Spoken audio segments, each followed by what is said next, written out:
half in the bag.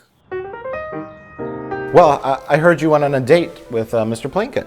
I did, yeah. Our first date, it went really well. We went to the movies. We saw The Mummy, starring Tom Cruise. The only weird thing was there was a guy in the bathroom wearing a ski mask that was handing out free samples of cake. Well, I mean, I took him, of course, because it's free cake. It was fucking delicious. Yeah, I mean, if there's a weirdo in a bathroom wearing a ski mask handing you something to eat, always just try it. You know, you've told me that advice before, and that's why I took it. It's good advice. Always eat the cake when it's handed to you. You know, it's funny, I also saw The Mummy too. Oh, do you want to talk about The Mummy starring Tom Cruise? Yeah. About halfway through the film, I started to get a little itchy because I forgot I was wearing the ski mask. I always eat the cake when it's handed to you.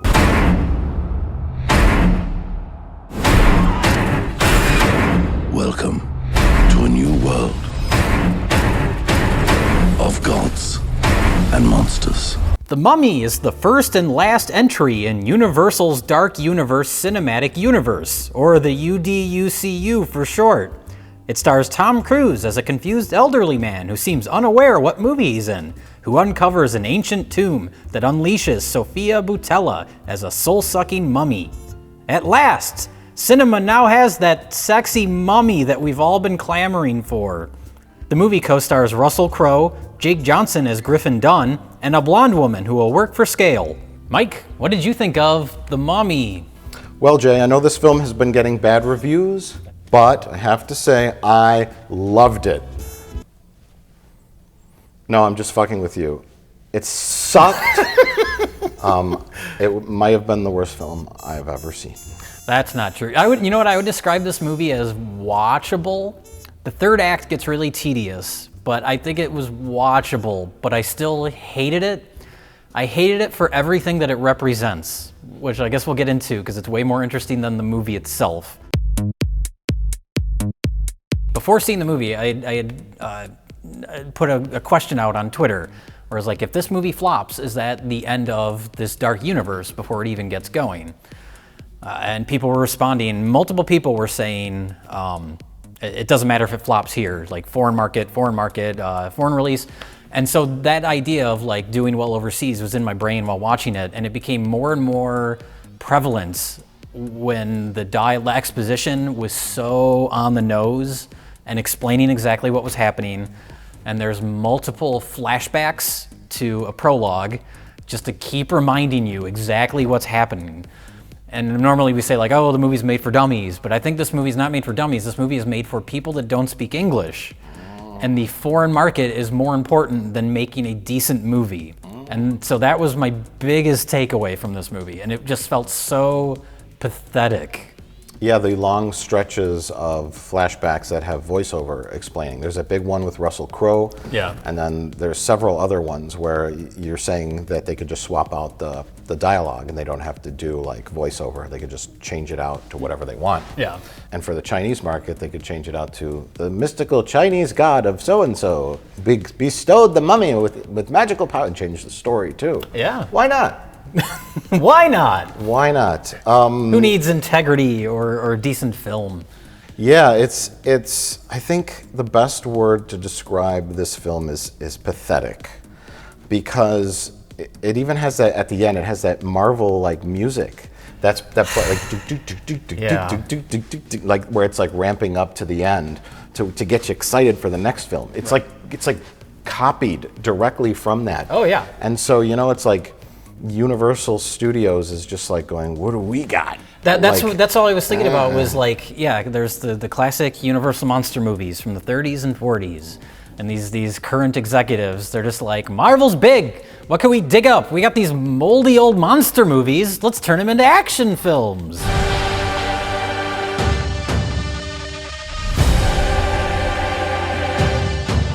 That was the most, like that made my skin crawl when I saw that. It's a Dark Universe trailer, which is essentially a trailer for the logo. Right. And it's footage from all the classic Universal monster movies, edited with like modern action music. And it's so lame. Yeah, well, it serves two purposes. One, to get people aware of this dark universe concept, which I had no idea. I'd not heard of it. It came out, like, they started advertising it just like a week or two before this movie came out. They published a photo of, like, the casts, so it's got, like, Russell Crowe and Tom Cruise, and then, like, Johnny Depp, who's going to be playing the Invisible Man. And they're like, look, we're here, we're the dark universe. We're just like Marvel. I know we tried this already with Dracula Untold, but that was a flop, so that doesn't count. This is a do-over. Now we got Tom Cruise. It's a surefire hit. Everything about it feels so desperate. Yeah, desperate and pathetic. The next film they're doing is Bride of Frankenstein. Before Frankenstein. Okay. That makes sense. It does. How does it make sense? Because they just did a Frankenstein. And Bride of Frankenstein You're talking about the I, Frankenstein movie? No, Victor Frankenstein, yeah. motherfucker. Don't you remember that? It happened like a year ago.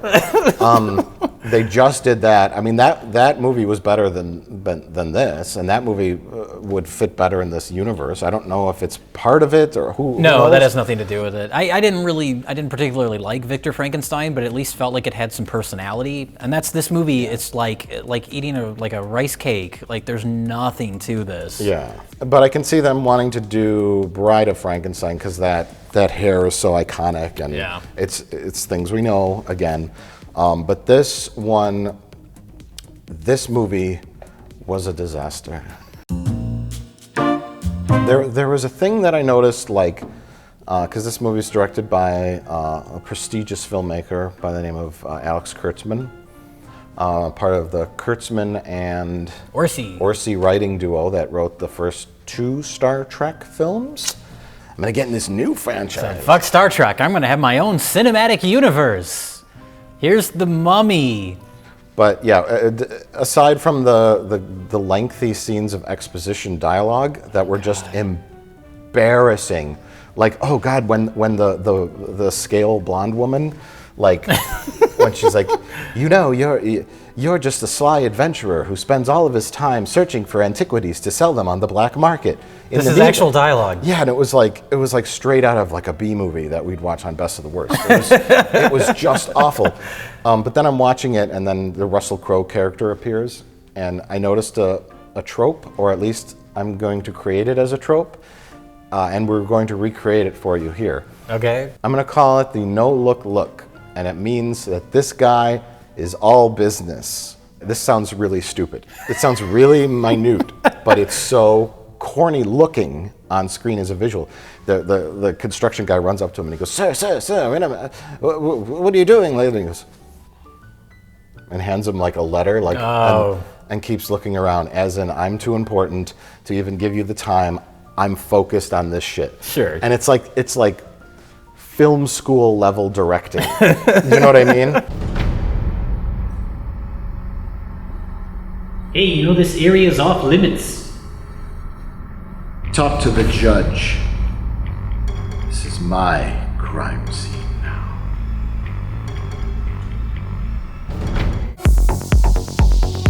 Tom Cruise's character is a thief, and multiple times throughout the movie, someone says, Tom Cruise, you're a thief. He was kind of like a throwback to like the 80s action star, like the machismo man who sits around with women and... Yeah, and it was distracting because I think Tom Cruise is completely wrong for that part. I thought Tom Cruise was flat out bad in this movie. And I don't hate Tom Cruise, but if this is the first movie you'd ever seen with Tom Cruise, you'd be like, what, that guy's a movie star? Like, he is bad in this. He's so miscast. Yeah, Tom You need Cruise, like a Chris Pratt. Yeah, we can make a whole episode on why Tom Cruise is miscast in this movie. Yeah. Because it's weird. It was straight out weird. I think everyone goes, Tom Cruise? Because he has a pretty good track record of picking decent scripts and vehicles for himself over the past like 15 years. Yeah. A couple of exceptions, but you have all the Mission Impossible movies, which the last 3 of them have been fun, smartly written, good action adventure films. Yeah. The couple of sci-fi ones he did, Edge of Tomorrow? Edge of Tomorrow, also known as Live, Die, Repeat, right? That's that one. And there was the other one that was so-so, but it wasn't terrible. Oblivion? Oblivion, and a couple other movies, and then And then he's like, this? Yeah. This is like not his caliber. He's like A-list, Well, Tom that's- Cruise. And yeah. this is like, Brandon This is- Fraser. They cast him. Bring Brendan Fraser back. Why not? He'll work for scale now. He'll work for scale because he breaks them a lot.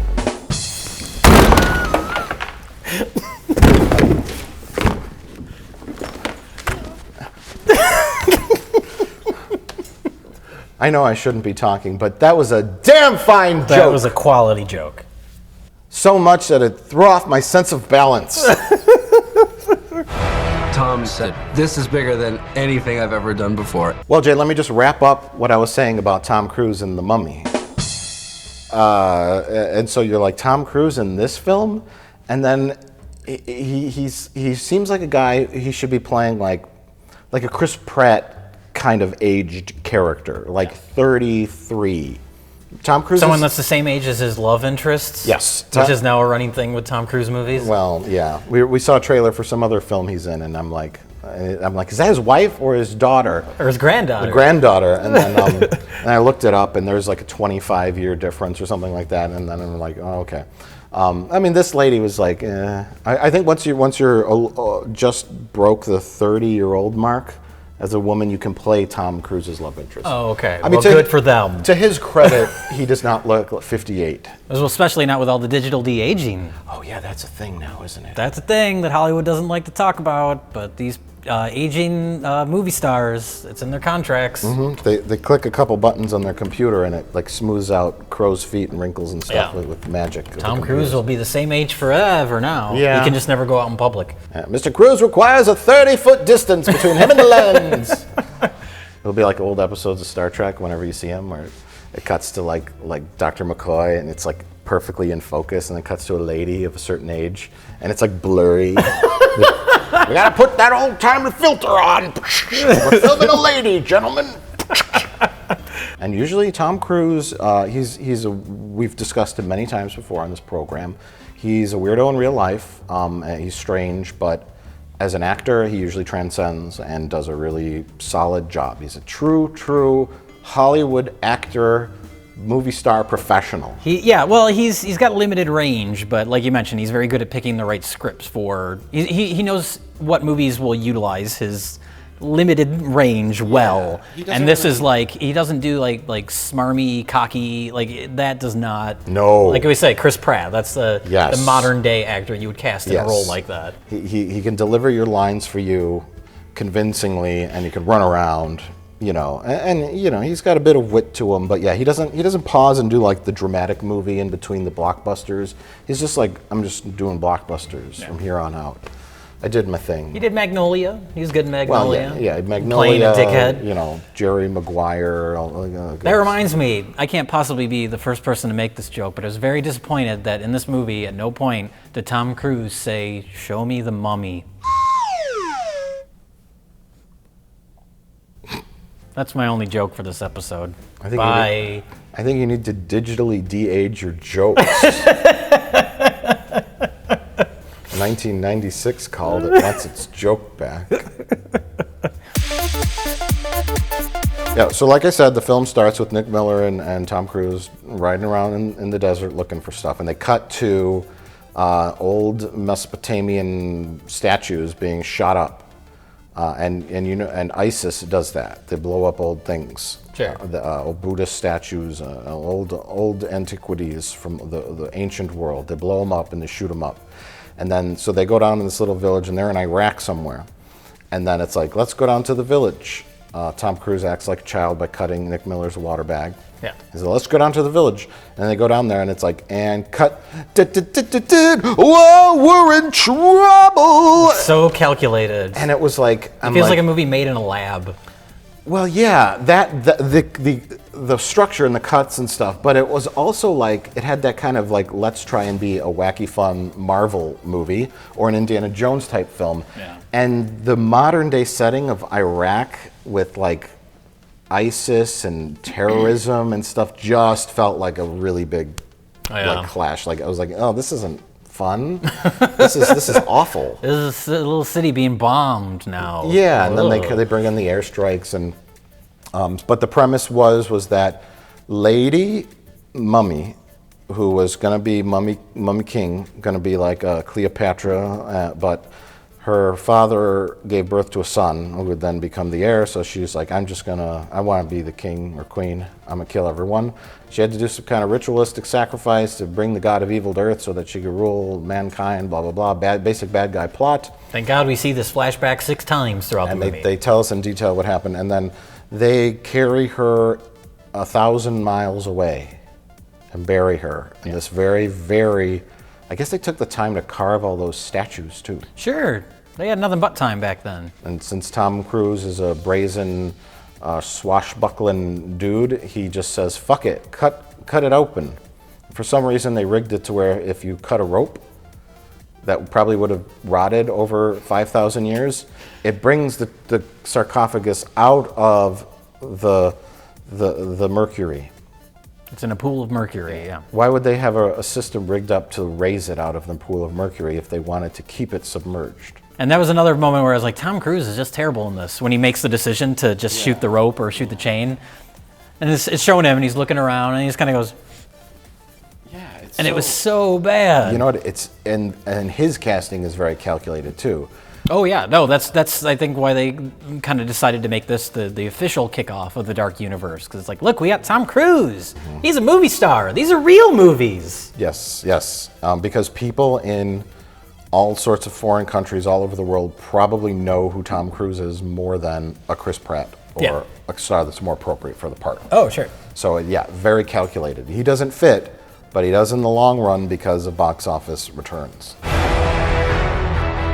Sophia Boutella brings a true humanity to the mummy.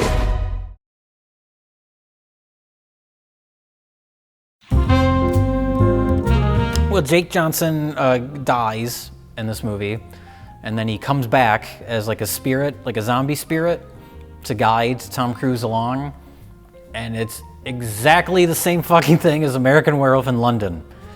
Exactly. I was murdered, an unnatural death. And now I walk the earth in limbo until the werewolf's curse is lifted. Shut up. Right down to that zombie character kind of being like comic relief. Ah! You're not real. Oh, don't be a putz, David. So they, flat out ripped off American Werewolf in London. And even more shocking, and this is a sentence I never thought I would say about any movie ever, this movie, The Mummy, rips off Life Force, the Tobe Hooper directed Canon Films schlock classic.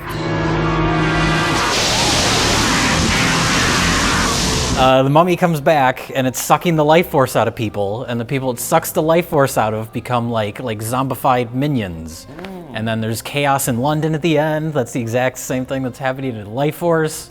It was amazing to see a big budget movie rip off Life Force, the movie about space vampires. Producers of Life Force, if you're still alive, look into this matter with your crack legal team. Get on it, Tobe Hooper. Wake up! Put down the joint and go after the producers of The Mummy. They're gonna have negative money for you to sue them for.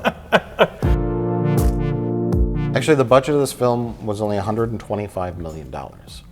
Okay. Which again falls in with its calculated risk. Yeah. Was that it was not a bloated Ghostbusters disaster. That's true. Where they just said, "Oh, this is a surefire." They kept $125 million plus marketing costs, of course. Even then, that's double that. It's still the budget of a regular big budget movie. Yeah. So they were smart.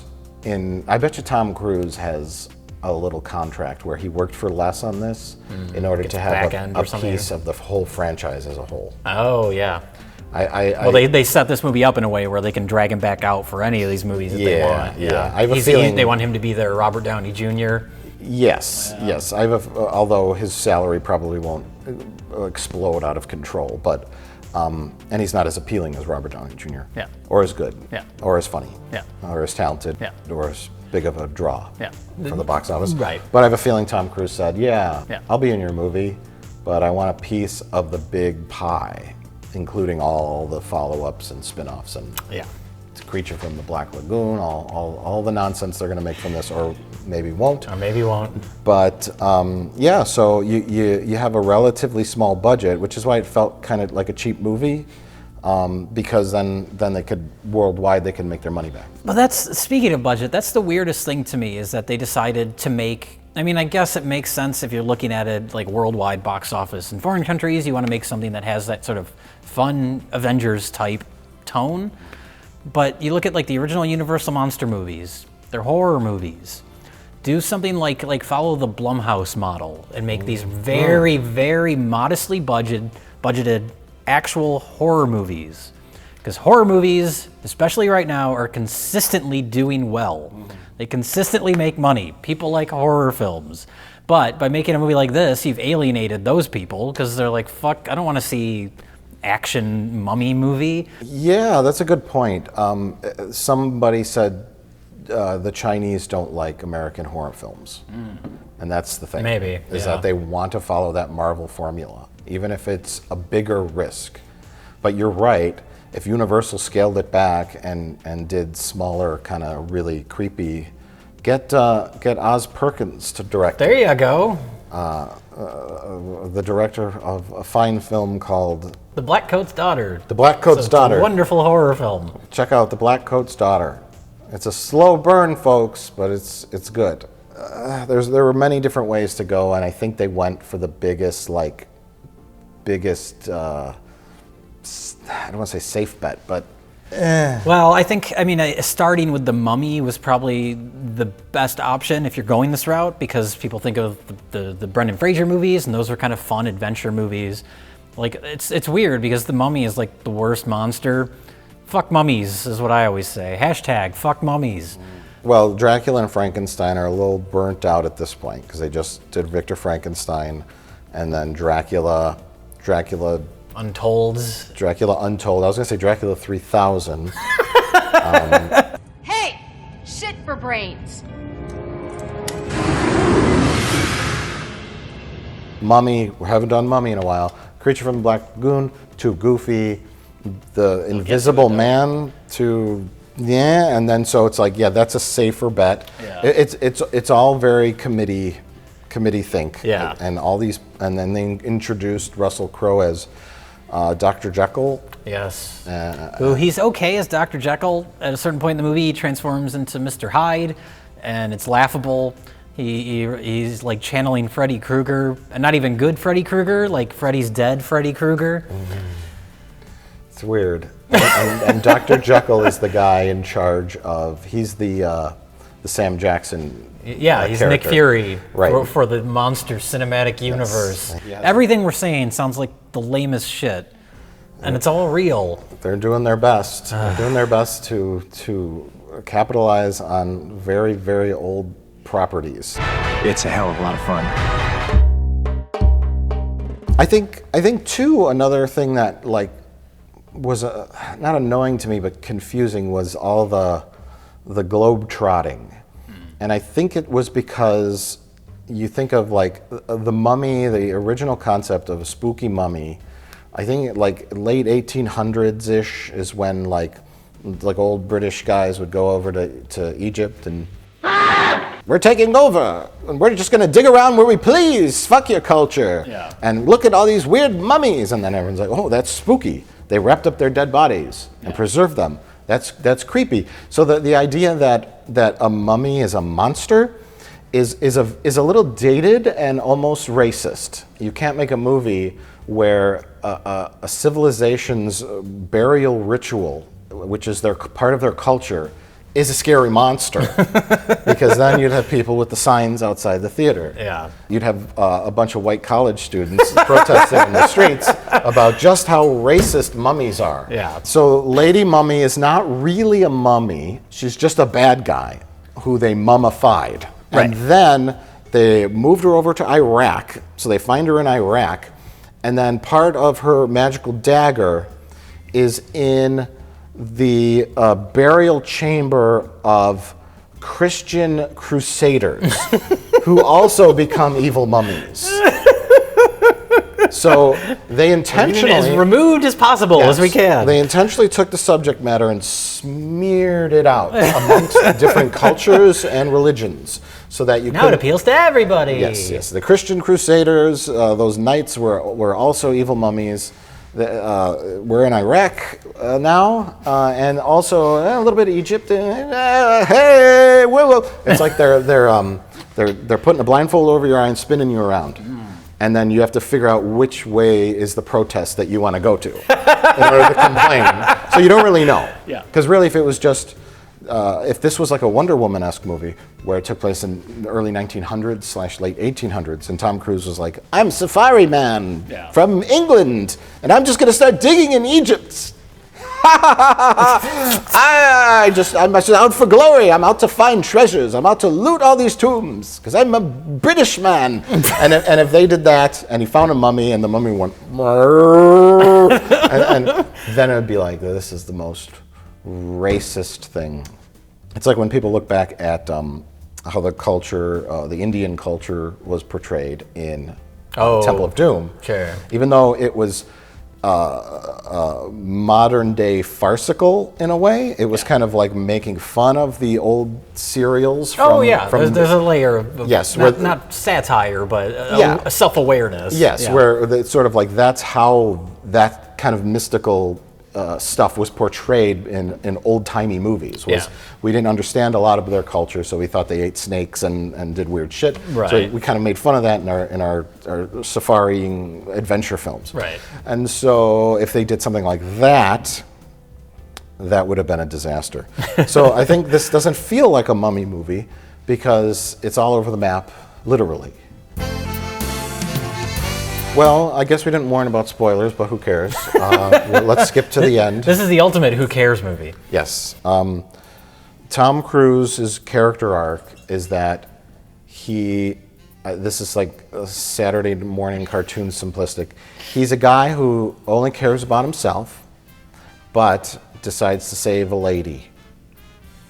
When the plane's going down during the famous plane scene, which was laughed at on the internet because they released a version that only contained temporary sound effects. It only had some of the layers. It didn't have all the tracks. Yeah. And somehow somebody missed it, and they uploaded it to the internet. And Jay, you were able to download this before it was removed. Yes. And so we're going to take a look at that here, and then Universal will come after us immediately. Here it is.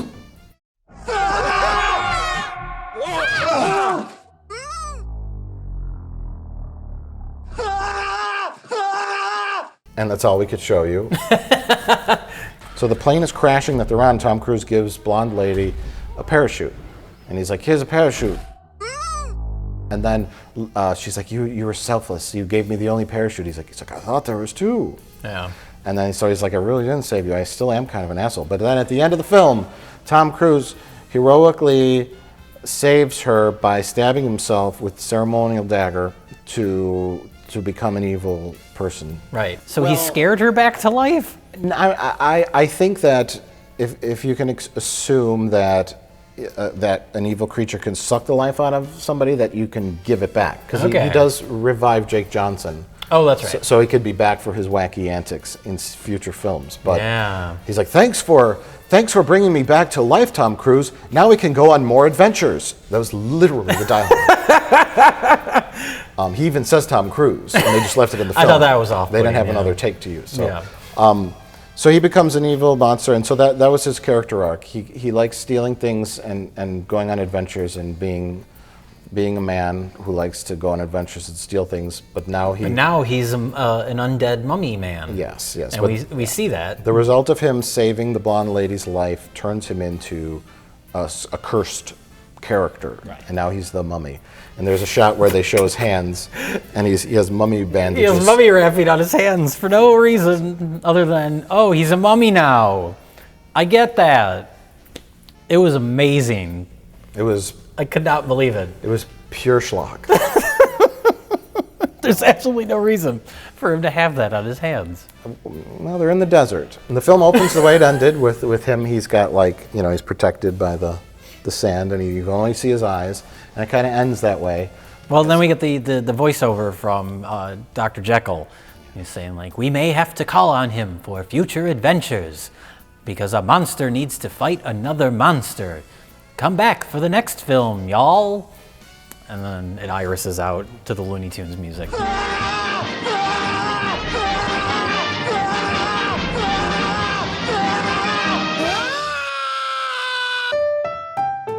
Yeah, so that's The Mummy.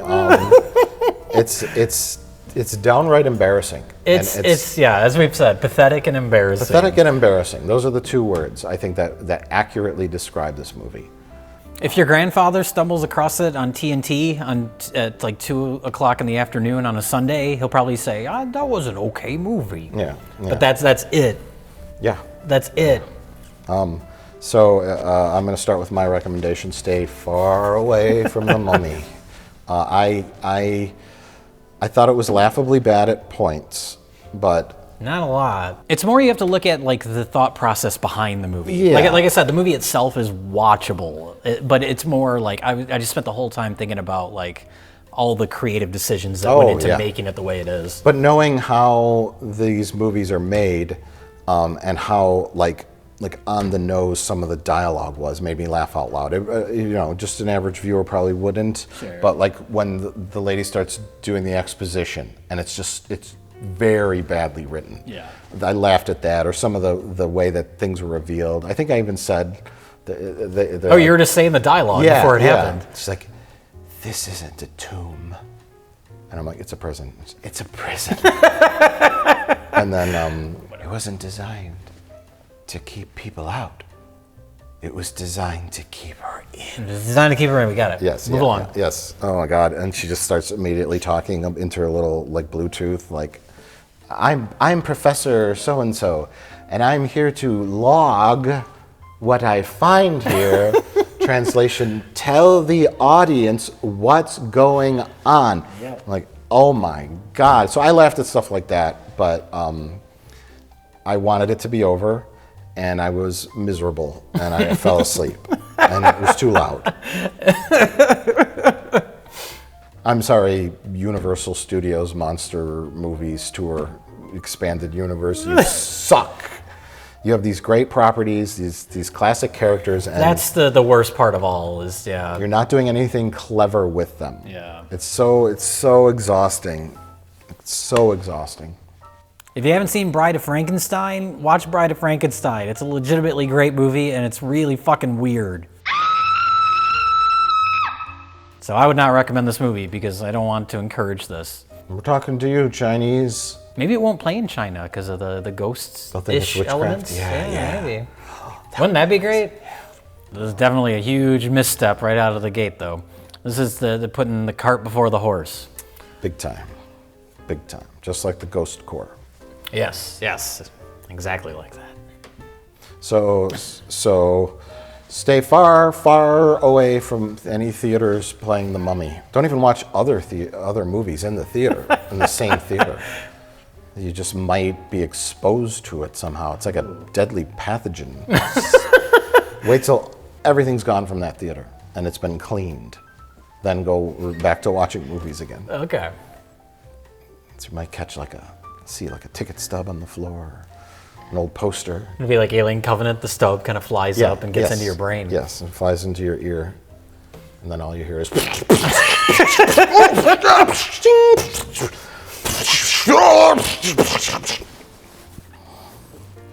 Stop it, movies, stop it. It's ruining my life.